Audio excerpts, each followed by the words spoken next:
The autonomic nervous system functions to regulate the body's unconscious actions. The sympathetic nervous system's primary process is to stimulate the body's fight or flight response, while the parasympathetic system controls the rest and digest response.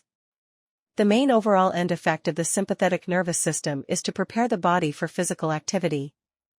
A whole-body reaction affecting many organ systems throughout the body to redirect oxygen-rich blood to areas of the body needed during intense physical demand. The two systems work together to keep your body in balance. Your sympathetic nervous system takes the lead for as long as is necessary to get you through a period of danger. Then, your parasympathetic nervous system steps in and returns things to normal. Sympathetic nervous system uses chemicals called neurotransmitters to communicate.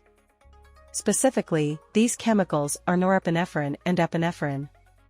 Within the parasympathetic nervous system alone, the postganglionic neuron releases acetylcholine as its primary neurotransmitter. Eyes. Pupil dilates, allowing more light to enter, which is called mydriasis. Pupil constricts, called miosis, happens with parasympathetic. Salivary gland. Inhibits salivation. Stimulates saliva. Lungs. Dilates bronchioles via circulating adrenaline. Constriction of bronchial muscles. Heart. Increase your heart rate to improve the delivery of oxygen to other parts of your body. Decreased heart rate and blood pressure. Digestive system. Constricts gastrointestinal organs, inhibit peristalsis. Increase in digestion, stimulate peristalsis. Exocrine and endocrine. Pancreas decreases both enzyme and insulin secretion, thus glucose will be increased. On the other side, bile will be stimulated. Bladder. Inhibit bladder contraction. Contracts bladder. In humans, chronic stress results in long-term stimulation of the fight or flight response, which leads to constant production and secretion of catecholamines like epinephrine and hormones such as cortisol.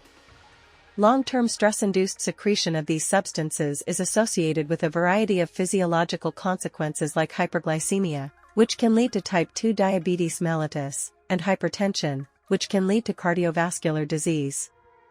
Anticholinergics are also known as antimuscarinics, cholinergic blockers, or parasympatholytics.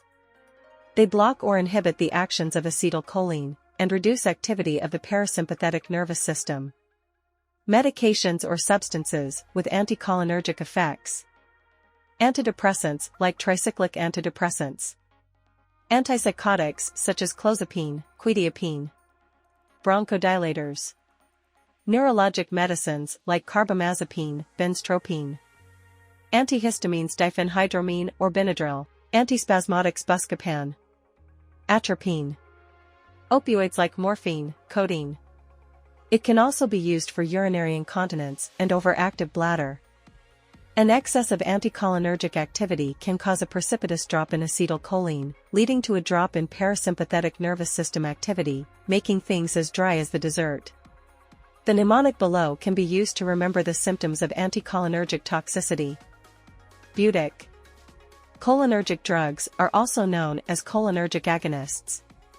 They mimic the effects of acetylcholine and stimulate the parasympathetic nervous system. Cholinesterase inhibitors like rivastigmine, pyridostigmine. These medications used for myasthenia gravis, a condition in which acetylcholine has reduced. Ocular medications for glaucoma. As one might expect, the side effects from cholinergic medications are usually the opposite from that of anticholinergics. Cholinergics cause a flood of acetylcholine, making things as wet as the ocean.